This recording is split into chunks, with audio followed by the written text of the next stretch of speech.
Hi viewers, welcome to Bhaskar's area. Andhra Pradesh రాష్ట్రంలో ఈరోజు ఉన్నటువంటి ముఖ్యమైన విద్య మరియు ఉద్యోగ సంబంధిత సమాచారంలోకి వెళ్తే ఏపీ మెగా డిఎస్సితో పాటు మరోపక్క ప్యారలల్ గా స్పోర్ట్స్ కోటాలో కూడా ఉపాధ్యాయ పోస్టుల భర్తీకి ఆంధ్రప్రదేశ్ ప్రభుత్వం స్పోర్ట్స్ కోటా డిఎస్సి అనేది విడుదల చేసిన విషయం మనందరికి కూడా తెలిసిందే.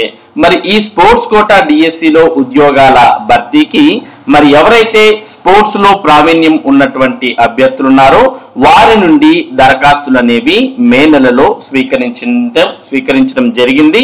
మరి ఎవరైతే ఇప్పటికే ఈ స్పోర్ట్స్ కోటా డిఎస్సికి దరఖాస్తు చేసుకున్నారో అటువంటి అభ్యర్థులు మరి సర్టిఫికేట్ వెరిఫికేషన్ కు హాజరు కావాలి అంటూ మరి అప్లై చేసుకున్నటువంటి అభ్యర్థులకు మెసేజెస్ అనేవి పంపించడం జరుగుతుంది. మరి మెగా స్పోర్ట్స్ డిఎస్సి ద్వారా మొత్తం 421 పోస్టులను మరి ప్రభుత్వం భర్తీ చేయబోతోంది. మరి ఎవరైతే దీనికి దరఖాస్తు చేశారో అటువంటి అభ్యర్థులకు మెసేజెస్ అనేవి రావడం జరుగుతుంది. ఆ మెసేజ్ ని కూడా మనం ఇక్కడ శాంపుల్ గా చూడవచ్చు.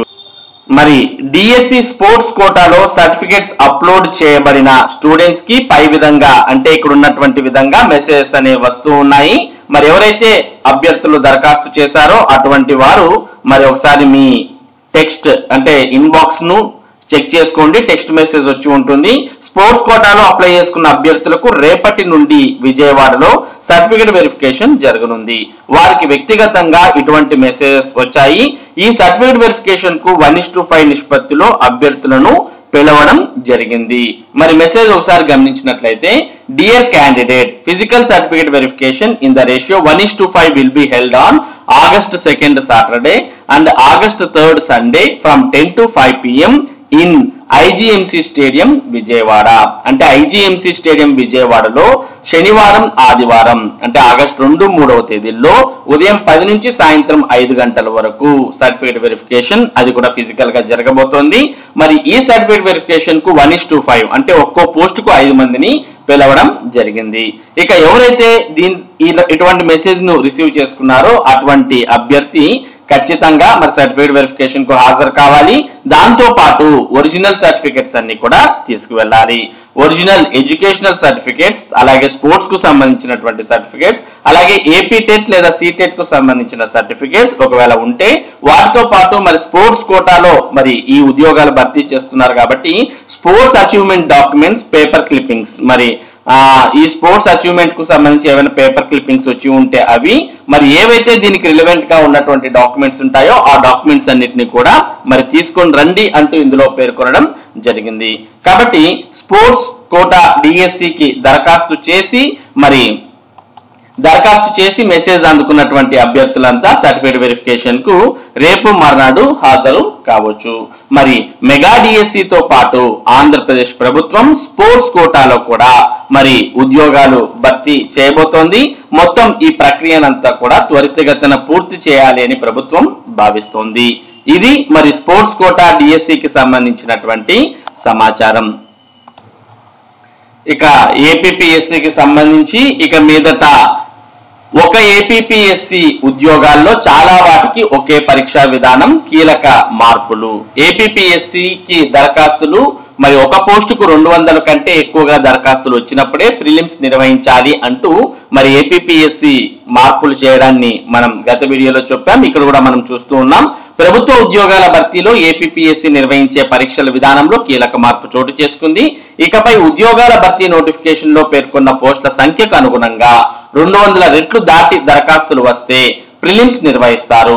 ఈ మేరకు సాధారణ పరిపాలన పూర్వ ఉత్తర్వులను సవరించి 100 పోస్టుల భర్తీకి నోటిఫికేషన్ జారీ చేసినప్పుడు కనీసం 20,000 అంటే 200 రెట్లు దరఖాస్తులు దాటితేనే ప్రిలిమ్స్, మెయిన్స్ ఎగ్జామ్స్ పెడతారు. ప్రస్తుతం ఉద్యోగాల సంఖ్యతో నిమిత్తం లేకుండా 25,000 దాటి దరఖాస్తులు వచ్చినప్పుడు ప్రిలిమ్స్, మెయిన్స్ నిర్వహిస్తున్నారు. దీనివల్ల విలువైన సమయం వృధా అవుతోంది, ఖర్చు కూడా ఎక్కువగా ఉంటుంది. ఈ పరిస్థితుల్లో ఖాళీ సంఖ్య కంటే దరఖాస్తు చేసిన అభ్యర్థుల సంఖ్య 200 రెట్లు మించినప్పుడే ప్రిలిమ్స్ పరీక్ష నిర్వహణకు అనుమతి ఇవ్వాలని ఏపీపీఎస్సి ప్రభుత్వాన్ని కోరింది. దీనిని ప్రభుత్వం ఆమోదించడం ద్వారా ఏపీపీఎస్సి భర్తీ చేసే ఉద్యోగాల్లో చాలా వాటికి ఒక్క పరీక్ష మాత్రమే ఉండే అవకాశం ఉంది. దీంతో మరి అభ్యర్థులకు 2 పరీక్షలు కాకుండా కేవలం మరి ఒక పరీక్ష ద్వారానే అభ్యర్థులను ఎంపిక చేయడం జరుగుతుంది. చాలా వరకు మరి అన్ని పరీక్షలకు ఒకే పరీక్ష ఉండే అవకాశాలు ఉన్నాయి. మరి భారీ పోటీ ఉండి ఒక పోస్టుకు 200 రెట్ల అప్లికేషన్స్ వస్తేనే ఇక మీదట మెయిన్స్ అనేవి నిర్వహించబోతున్నారు. ఇక ప్రభుత్వం ఏపీపీఎస్సికి సంబంధించినటువంటి ప్రిలిమ్స్ మెయిన్స్ మీద క్లారిటీ ఇవ్వడంతో మరి త్వరలో కొన్ని నోటిఫికేషన్స్ విడుదలయ్యే అవకాశం ఉంది. దాంతో పాటు ఏపీపీఎస్సి జాబ్ క్యాలెండర్ కూడా విడుదల చేయడానికి సన్నాహాలు చేస్తోంది. ఒకవేళ ఏపీపీఎస్సి జాబ్ క్యాలెండర్ విడుదల చేస్తే ఏ ఉద్యోగ ప్రకటనలు రావచ్చు, దాంతో పాటు మరి జాబ్ క్యాలెండర్ కన్నా ముందు ఏవైనా నోటిఫికేషన్స్ విడుదల చేసే అవకాశం ఉందా అనే దానికి సంబంధించిన సమాచారాన్ని మనం ఇక్కడ చూస్తూ ఉన్నాం. ఏపీపీఎస్సి ఒకవేళ జాబ్ క్యాలెండర్ అనేది ఇస్తే అందులో ఏ ఉద్యోగాలు ఉండే అవకాశం ఉంది అనేది మనం ఒకసారి ఇక్కడ పరిశీలిద్దాం. మరి జాబ్ క్యాలెండర్ అనేది ప్రభుత్వం విడుదల చేయాలని భావిస్తోంది. ఆ జాబ్ క్యాలెండర్ లో మరి ఏపీపీఎస్సి జేఎల్ అనగా జూనియర్ లెక్చరర్, అలాగే ఏపీపీఎస్సి డిఎల్ అనగా డిగ్రీ లెక్చరర్, అలాగే ఏపీపీఎస్సి పిఎల్ అంటే పాలిటెక్నిక్ లెక్చరర్, అలాగే ఏపీపీఎస్సికి సంబంధించినటువంటి లైబ్రేరియన్ పాలిటెక్నిక్ కాలేజ్ మరియు గవర్నమెంట్ డిగ్రీ కాలేజెస్ లో లైబ్రేరియన్ పోస్టులకు సంబంధించిన ఉద్యోగాలు ఉంటాయి. ఇక ఏపీపీఎస్సి గ్రూప్ 1 పోస్టులు, అలాగే ఏపీపీఎస్సి గ్రూప్ 2 పోస్టులు, వీటికి సంబంధించినటువంటి మరి ఖాళీలు రాబోయే జాబ్ క్యాలెండర్ లో ఉండే అవకాశం ఉంది. ఇక జాబ్ క్యాలెండర్ మరి ఇవ్వక ముందే కొన్ని నోటిఫికేషన్స్ వస్తాయని మనకు తెలుస్తోంది. అవి ఏంటి అంటే మరి ఏపీపీఎస్సికి సంబంధించినటువంటి గ్రూప్ 1 గ్రూప్ 2 కావచ్చు, లేదా దేవాదాయ శాఖలో ఎండోమెంట్ ఆఫీసర్ గ్రేడ్ 3 మరియు ఇతర ఉద్యోగాలు కావచ్చు. వీటికి సంబంధించినటువంటి నోటిఫికేషన్స్ మరి జాబ్ క్యాలెండర్ కన్నా ముందే విడుదలయ్యే అవకాశం ఉంది. మొత్తానికి ఏపీపీఎస్సి అయితే జాబ్ క్యాలెండర్ ను విడుదల చేయాలని భావిస్తోంది. మరి ఒకవేళ జాబ్ క్యాలెండర్ విడుదలైతే వాటిలో ఈ ఉద్యోగాలు ఉండే అవకాశం ఉంది. ఇక ఈ నెల 3వ తేదీ నుంచి డీసెట్ 2వ విడత కౌన్సిలింగ్ జరగబోతోంది. కాబట్టి ఎవరైతే అభ్యర్థులు టీటీసీ చేయాలనుకున్నారో అటువంటి వారు మరి 2వ విడత కౌన్సిలింగ్ కు హాజరు కావచ్చు. Diploma in elementary education DEd కోర్సులో ప్రవేశాలకు సంబంధించిన డీసెట్ లో అర్హత సాధించిన అభ్యర్థులకు ఈ నెల 3 నుంచి 2వ విడత వెబ్ కౌన్సిలింగ్ నిర్వహించనున్నట్టు సెట్ చైర్మన్ ఓ ప్రకటనలో తెలిపారు. అభ్యర్థులు అదే తేదీన ఆప్షన్లు సమర్పించాలని అన్నారు.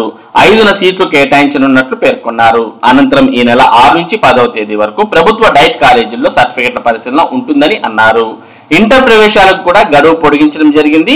ఆంధ్రప్రదేశ్ రాష్ట్రంలో ఇంటర్ కాలేజీల్లో తొలి ఏడాది ప్రవేశాలకు గడువును ఈ నెల 11 వరకు పొడిగించినట్లు ఇంటర్ విద్యా మండలి డైరెక్టర్ కృతికా శుక్లా ఓ ప్రకటనలో తెలిపారు. మరి IIIT సంబంధించినటువంటివి, అలాగే పాలిటెక్నిక్ డిప్లొమాకు సంబంధించి కౌన్సిలింగ్స్ అనేవి మరి లాలస్యంగా పూర్తవడంతో ఇంటర్మీడియట్ లో ప్రవేశాలకు ఈ నెల 11 వరకు సమయాన్ని పెంచడాన్ని మనం చూస్తూ ఉన్నాం. మరి ఇది ఈ రోజు ఉన్నటువంటి ముఖ్యమైన విద్య మరియు ఉద్యోగ సంబంధిత సమాచారం. ఇటువంటి ముఖ్యమైన సమాచారాన్ని భాస్కర్స్ ఏరియా మీకు అందిస్తూ ఉంటుంది. మరి ఈ సమాచారం మీరు ఎప్పటికప్పుడు పొందడానికి మన భాస్కర్స్ ఏరియా యూట్యూబ్ ఛానల్ కు సబ్స్క్రైబ్ అవ్వండి. అలాగే ఈ వీడియోని లైక్ చేసి షేర్ చేయండి. Thank you for watching this video.